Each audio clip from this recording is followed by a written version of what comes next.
evening and a very warm welcome to the 4th edition of GE's Healthcare Mission India CXO Connect in celebration of 25 years of its presence in India. So far, the initiative has covered Lucknow, Kochi, Chennai, and we plan to cover over 10 more cities around the country. GE Healthcare is focused on some of the toughest healthcare challenges seen anywhere in the world. My name is Isha Khanolkar and I work with a magazine called Healthcare Executive and India's largest healthcare consulting firm called HOSMAC, and we are very happy to partner with GE to take this initiative ahead. Joining us this evening are very eminent speakers who are paving the way for healthcare in Rajasthan. And before we have the welcome note by Mr. Pratosh Mathur, Business Manager Rajasthan of GE Healthcare, I'd like to request everyone to stand for the 85-15. So clearly the market's shifting a lot towards private, towards entrepreneurial, as is reflected by the set of people who are there here.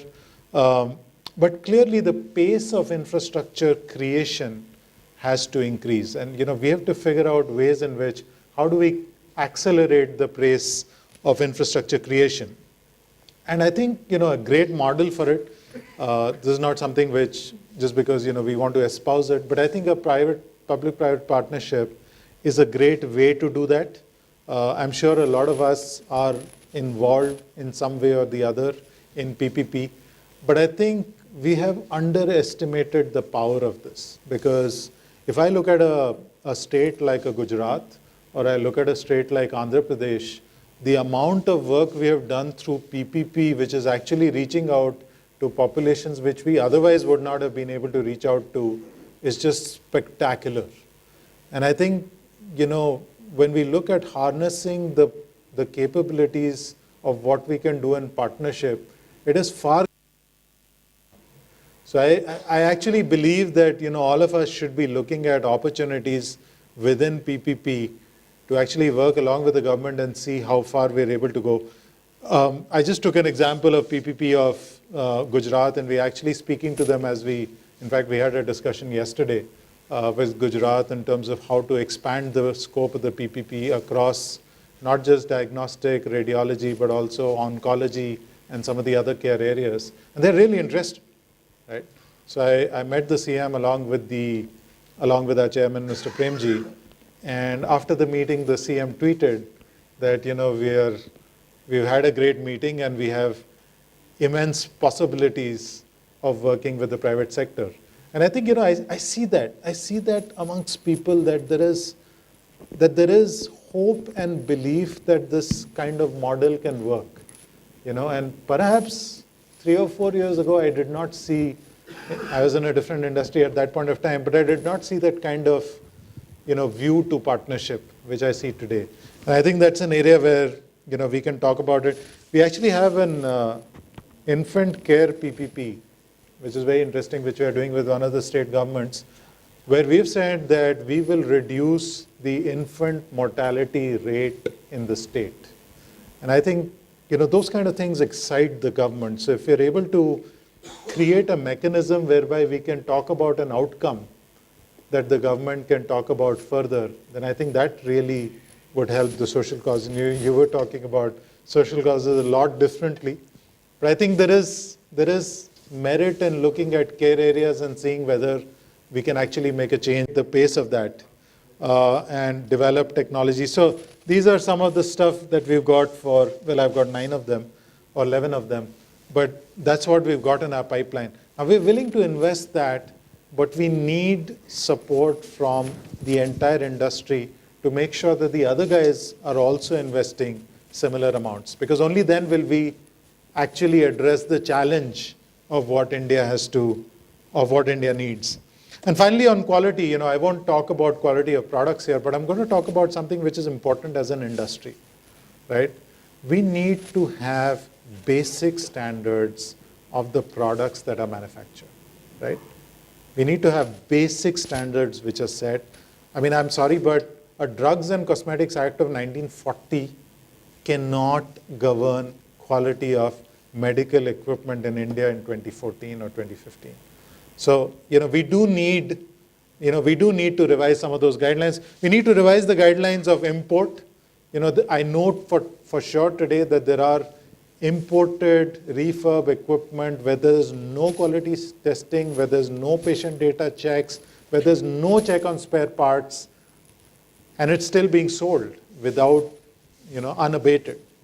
So we do need to have some standards which are set, and being in a room full of people who are setting the highest standards of quality in healthcare, we do request your support to also help this drive towards quality. And I'd request all of you to sort of help in whatever way you can in order to set these guidelines. And similarly, registration of IT products, which is not there currently, regulations for devices and equipment, which we're trying to push for separately. So quality, to my mind, is very important, and we'd like your help in addressing that. I just thought I'd put a slide that's really, to close. There is some amount of stuff that we are trying to do here in Rajasthan. We're going to try much harder because we feel we're just taken baby steps. We feel that we need to invest a lot more. We just launched our Discovery IQ PET CT here in Rajasthan today in the afternoon. We have a number of innovations, Revolution CT, the new Sigma MRs. We've actually, we've started silent MRs on 3T. Very happy that in RSNA we also launched the silent MR on 1.5T, which, those are the kind of patient-related stuff that we are launching, and we're quite happy about it. And we've launched the Healthcare Institute, which is a great step. We want to do all of that in Rajasthan, and ultimately, along with all of you, work towards a healthier India. Thank you for your time. Thank you for coming. GE is originating from America, is absolutely worthless. They are placed number 34 in the world in terms of healthcare services. And on a per capita basis, they are spending the most on healthcare. I have to give credit to the public sector.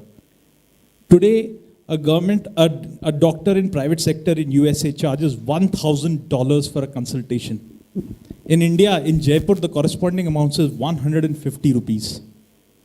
We may criticize the government for it, but it would not have happened if government was not charging 20 rupees for a consultation. Please, let us give them credit where credit is due. And there are people who have done very well here because of the government. I think Mr. Ankit Agarwal, I'm familiar with your Udaipur hospital. Aren't government schemes like Rashtriya Swasthya Bima Yojana running in your setup, sir? Absolutely, I would like to comment on that. Please do so. I think those are the examples that we need to bring out. Affordable healthcare in India. Please. When this scheme was offered to us, we happily agreed upon, and the whole tie-up and MOU was made. We waited for government to actually distribute the card for RSBY so that patient could come to us. We gave advertisement in newspaper to call patients with the RSBY card holder to come and get treated to us. Few of the patients came, and most of the card were never distributed because this scheme was given to third-party insurance, which was, I wouldn't like to name them, and it never worked. Meditech, I think, right? Huh? Meditech, I think, e-Meditech. Paramount, I believe. I think it was e-Meditech only, if I remember. E-Meditech, Paramount, e-Meditech, sorry. Yeah. So the card were never distributed. And one of the patient came, and his fingerprints somehow didn't match with the data which was given to us.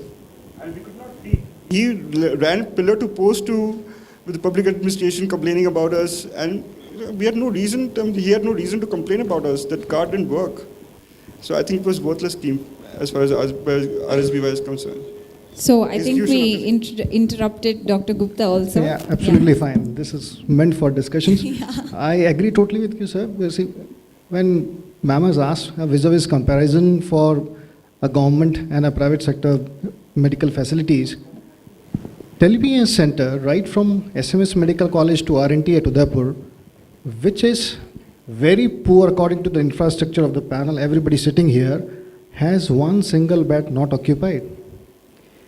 They have not been giving quality care for plus 50 years. Still, the population bombardment is there. In a very comprehensive presentation what Milan has given us, 90% of the now the population is going. Question to Mr. Durlabji.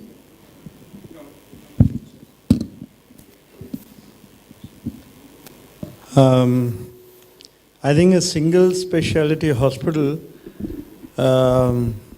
makes global waves, like Arvind or Shankar, draws your immediate attention. Everything is done on a conveyor belt system. You make headlines because you do